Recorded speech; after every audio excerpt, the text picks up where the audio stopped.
नमस्कार। आप सभी का हार्दिक अभिनंदन। आइए ब्रह्म पुराण के अगले अध्याय का पाठन आरंभ करते हैं। पूर्ण तीर्थ और गोविंद आदि तीर्थों की महिमा, धन्वंतरी और इंद्र पर भगवान की कृपा।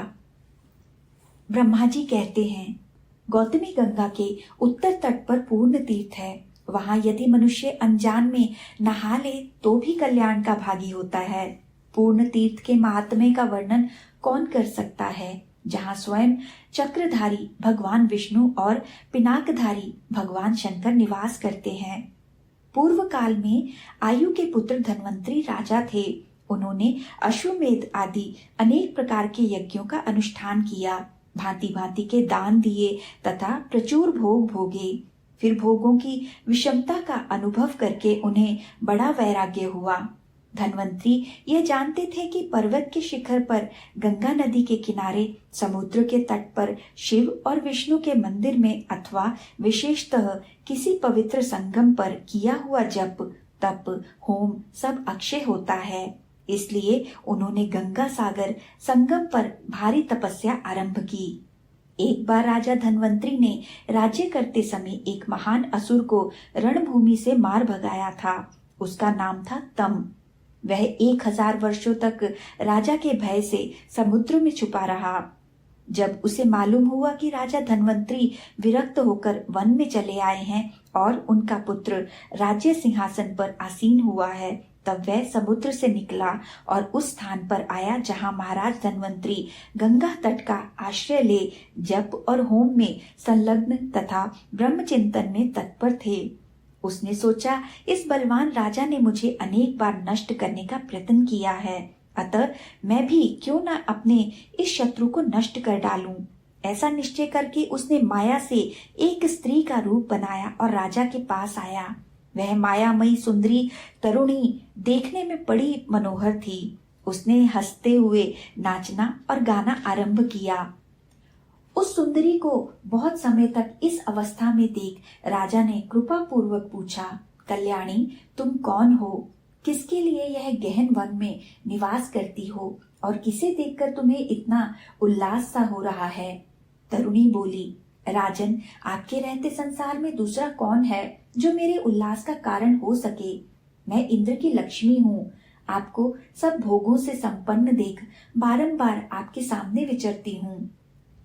असंख्य पुण्य के बिना मैं सभी के लिए अत्यंत दुर्लभ हूँ।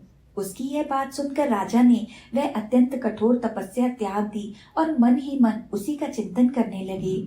उसी के आश्रम तथा उसी के आज्ञा पालन में रहने लगे।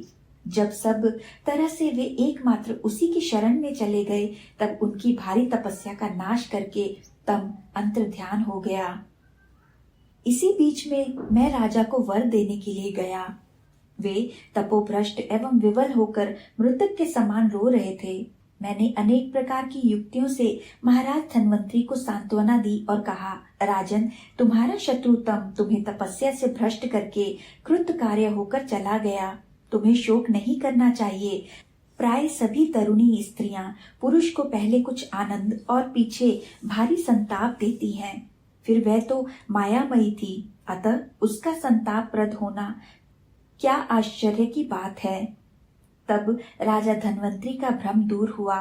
वे हाथ जोड़कर बोले, ब्राह्मण, क्या करूं? तपस्या के पार कैसे जाऊं?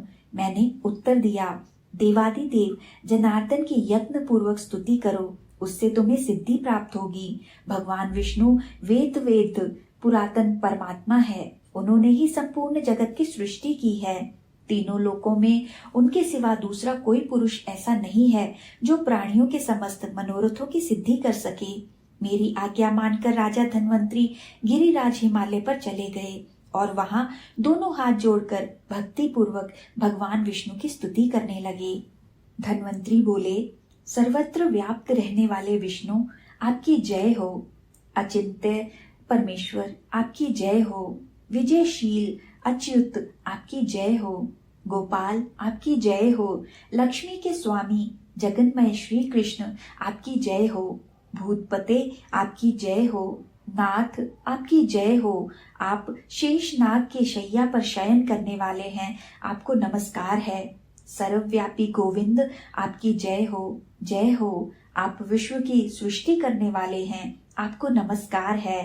देव आपकी जय हो, जय हो। आप विश्व का पालन और धारण करने वाले हैं। ईश आपकी जय हो, आप सत्सत्व स्वरूप हैं। माधव आपकी जय हो, आप धर्मनिष्ठ परमात्मा को नमस्कार है। कामनाओं को पूर्ण करने वाले और काम स्वरूप केशव आपकी जय हो।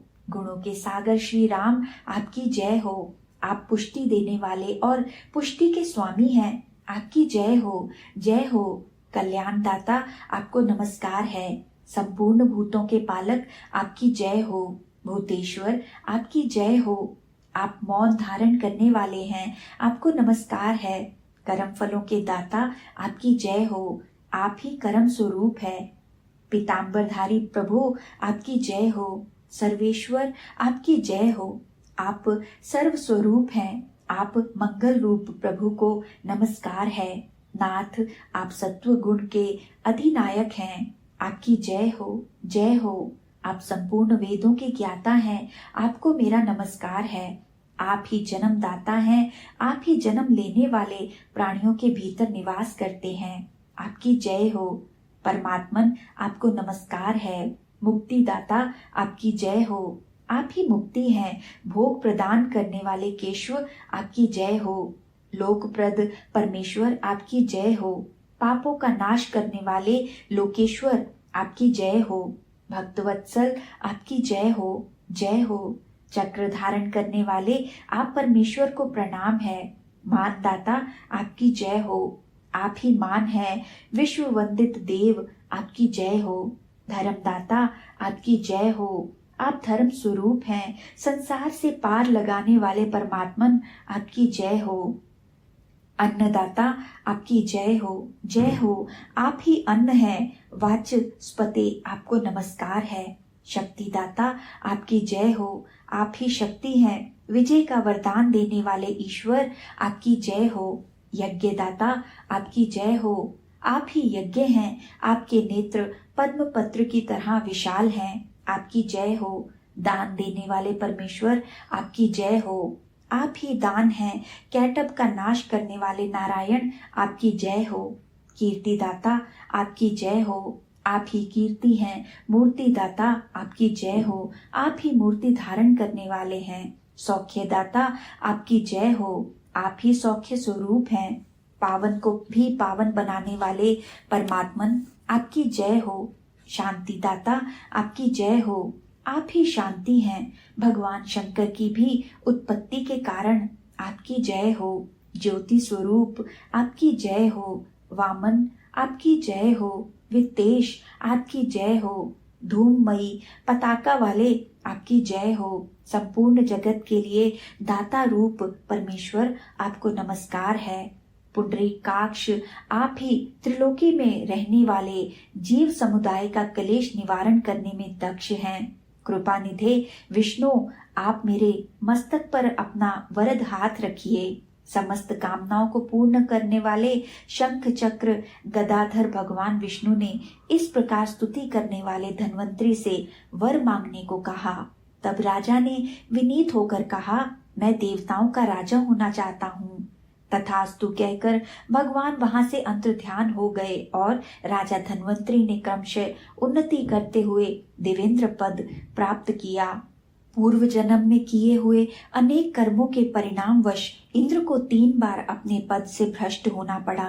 वृतासुर का वध होने पर नहुष के द्वारा इंद्र का पद छीना गया। इसके बाद इंद्र ने सिंधु सेन की हत्या कर डाली, अतः उस पाप से भी उनके पद की हानि हुई। तीसरी बार अहल्या के साथ समागम करने के कारण तथा अन्य कारणों से भी उन्हें पद भ्रष्ट होना पड़ा। इंद्र उन बातों को याद करके चिंता जनित संताप से उदास रहा करते थे। तदनंतर एक दिन उन्होंने बृहस्पति से पूछा, वागीश्वर क्या कारण है कि बीच बीच में मुझे अपने राज्य से भ्रष्ट होना पड़ता है।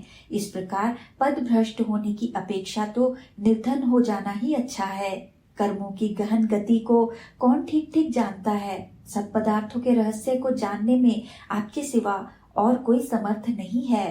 तब बृहस्पति जी ने इंद्र से कहा, चलकर ब्रह्मा जी से पूछो, वे ही भूत भविष्य और वर्तमान की बातें जानते हैं। महामते, जिस कारण से ऐसा होता है वह सब वे बता देंगे। ऐसा निश्चय करके वे दोनों मेरे पास आए और मुझे नमस्कार करके हाथ जोड़कर बोले, भगवान, किस दोष से शचीपति इंद्र अपने राज्य से भ्रष्ट होते हैं? नाथ, इस संदेह का निवारण कीजिए। उनका यह प्रश्न सुनकर मैंने बहुत देर तक विचार किया। तत्पश्चात बृहस्पति से कहा, ब्राह्मण, खंड धर्म नामक दोष के कारण इंद्र को राज्य पद से च्युत होना पड़ता है। देश काल आदि के दोष से, श्रद्धा और मंत्र का अभाव होने से, यथावत दक्षिणा न देने से, असत वस्तु का दान करने से और विशेषतः देवता तथा ब्राह्मणों की अवहेलना के पातक से जो देहधारियों का अपना धर्म खंडित हो जाता है, उससे अत्यधिक मानसिक संताप का सामना करना पड़ता है तथा पद की हानि भी अनिवार्य हो जाती है। क्षोभ पूर्ण चित्त से किया हुआ धर्म भी अनिष्ट का ही कारण होता है, उससे कार्य की सिद्धि नहीं होती। अपना धर्म पूर्ण न होने पर कौन सा अनिष्ट नहीं होता। यूं कहकर मैंने उनके पूर्व जन्म का वृतांत भी बतलाया। पूर्व जन्म में इंद्र राजा आयु के पुत्र धन्वंतरी थे। उनकी तपस्या में तम नामक राक्षस ने विघ्न डाल दिया। फिर भगवान विष्णु ने उस विघ्न का निवारण किया। इस तरह इनके पूर्व जन्मों में ऐसे वृतांत अनेक हो सकते हैं। उन्हीं के फल से इन्हें कभी कभी अपने राज्य से वंचित रहना पड़ता है। मेरी बात सुनकर इंद्र और बृहस्पति दोनों को बड़ा आश्चर्य हुआ। उन्होंने फिर मुझसे ही पूछा, सुरश्रेष्ठ, खंड धर्मत्व दोष का निवारण कैसे होगा? तब मैंने पुनः सोचकर कहा, सुनो, एक उपाय बताता हूँ जो समस्त दोषों का हारक, समस्त सिद्धियों का कारक और दुखमय संसार सागर से समस्त प्राणियों का तारक है। जिनके चित्त में संताप रहता है उनको इसी उपाय की शरण लेनी चाहिए। यह समस्त जीवों को शांति प्रदान करने वाला है। वह उपाय है गौतमी देवी के तट पर जाकर भगवान विष्णु और शिव की स्तुति करना। यह सुनकर वे उसी समय गौतमी के तट पर गए और स्नान करके बड़ी प्रसन्नता के साथ भगवान विष्णु और शिव की स्तुति करने लगे। इंद्र ने श्री विष्णु की स्तुति की और बृहस्पति ने श्री शिव की। इंद्र बोले, मत्स्य, कूर्म और वराह रूप धारण करने वाले भगवान विष्णु को बारंबार नमस्कार है। नरसिंह देव तथा वामन को भी नमस्कार है। हयग्रीव रूपधारी भगवान को नमस्कार है। त्रिविक्रम, आपको नमस्कार है। श्री राम, बुद्ध और कल्कि रूप भगवान को नमस्कार है। परमेश्वर, आप अनंत एवं अच्युत हैं, आपको नमस्कार है। परशुराम रूपधारी, आपको नमस्कार है। मैं इंद्र, वरुण और यम आपके ही स्वरूप हैं, आपको नमस्कार है। त्रिलोकी रूपधारी देवता परमेश्वर को नमस्कार है। भगवान, आप अपने मुख में सरस्वती को धारण करते हैं और सर्वज्ञ हैं। आप लक्ष्मीवान हैं, अतएव लक्ष्मी को वक्ष स्थल पर धारण करते हैं। पाप ताप आपको छू भी नहीं सकते। आपकी बाहें, जंघा तथा चरण अनेक हैं। कान, नेत्र तथा मस्तक भी बहुत हैं। आप ही वास्तव में सुखी हैं। आपको पाकर बहुत से जीव सुखी हो गए। हरे, आप करुणा के सागर हैं। मनुष्यों को तभी तक निर्धनता, मलिनता और दीनता का सामना करना पड़ता है जब तक वे आपकी शरण में नहीं जाते। बृहस्पति बोले, ईश, आप परम सूक्ष्म, ज्योतिर्मय, अनंत, ओंकार मात्र से अभिव्यक्त होने वाले, प्रकृति से परे, चित्त स्वरूप, आनंदमय और पूर्ण रूप हैं। मुमुक्षु पुरुष आपका स्वरूप ऐसा ही बतलाते हैं। भगवान, जिनके हृदय में एक भी कामना नहीं है अथवा जो संपूर्ण मनोरथों को प्राप्त कर चुके हैं, वे भी पंच महायज्ञों द्वारा आपकी आराधना करते हैं और उसके फल स्वरूप आपके दिव्य धाम अथवा दिव्य स्वरूप में जो संसार सागर से परे हैं प्रवेश कर जाते हैं। शंभो, वे निष्काम अथवा आप्तकाम पुरुष समत्व बुद्धि के द्वारा सब प्राणियों में आपका दर्शन करके क्षुधा, पिपासा, शोक, मोह और जरा मृत्यु रूप 6 उर्मियों को प्राप्त होने पर शांत भाव से रहते हैं। ज्ञान के द्वारा कर्म फलों को त्याग देते और ध्यान के द्वारा आप में प्रवेश कर जाते हैं। मुझ में न जाति के धर्म है, न वेद शास्त्र का ज्ञान, न ध्यान का अभ्यास है और न मैं समाधि ही लगाता हूँ। केवल शांत चित्त भगवान शिव को, जो रुद्र, शिव और सोम आदि नामों से पुकारे जाते हैं, भक्ति के साथ प्रणाम करता हूँ। भगवान, आपके चरणों में भक्ति रखने से मूर्ख मनुष्य भी आपके मोक्षमय स्वरूप को प्राप्त कर लेता है। ज्ञान, यज्ञ, तप, ध्यान तथा बड़े बड़े फल देने वाले होम आदि कर्मों का सर्वोत्तम फल यही है कि भगवान सोमनाथ में निरंतर भक्ति बनी रहे। जगदाधार शिव सब जीवों के लिए सदा देखे और सुने हुए प्रिय फल की, स्वर्ग की तथा मोक्ष की प्राप्ति के लिए आपकी यह भक्ति ही सीढ़ी है। धीर पुरुष आपके चरणों की प्राप्ति रूपी फल के लिए दूसरी किसी सीढ़ी को नहीं बतलाते। दयालु, इसलिए आपके प्रति मेरी भक्ति बनी रहे, आपके श्री विग्रह की सेवा का सौभाग्य प्राप्त होता रहे, दूसरा कोई उपाय नहीं है। ईश्वर, यद्यपि हम लोग पापी हैं, तथापि आप अपनी महिमा की ओर देखकर हम पर कृपा कीजिए। आप स्थूल, सूक्ष्म, अनादि, नित्य, पिता, माता, असत और सत स्वरूप हैं। श्रुतियों और पुराणों ने इस प्रकार जिनका सत्वन किया है, उन परमेश्वर सोमनाथ को मैं प्रणाम करता हूँ। इन दोनों की स्तुतियों से भगवान विष्णु और शिव बहुत प्रसन्न हुए और बोले, तुम दोनों अत्यंत दुर्लभ अभीष्ट वर मांगो। तब इंद्र ने कहा, भगवान, मेरा राज्य बार बार अधिकार में आता और छिन जाता है। जिस पाप के कारण ऐसा होता है, वह पाप नष्ट हो जाए। यदि आप दोनों देवेश्वर अत्यंत प्रसन्न हो तो मेरा सब कुछ सदा स्थिर रहे। यह सुनकर भगवान शिव और विष्णु ने मुस्कुराते हुए इंद्र के वाक्य का अनुमोदन किया और इस प्रकार कहा, यह गोदावरी नदी ब्रह्मा, विष्णु और शिव इन तीनों देवताओं से संबंध रखने वाला महान तीर्थ है। यहाँ सबके मनोरथ पूर्ण होते हैं। तुम दोनों यहाँ श्रद्धा पूर्वक स्नान करो।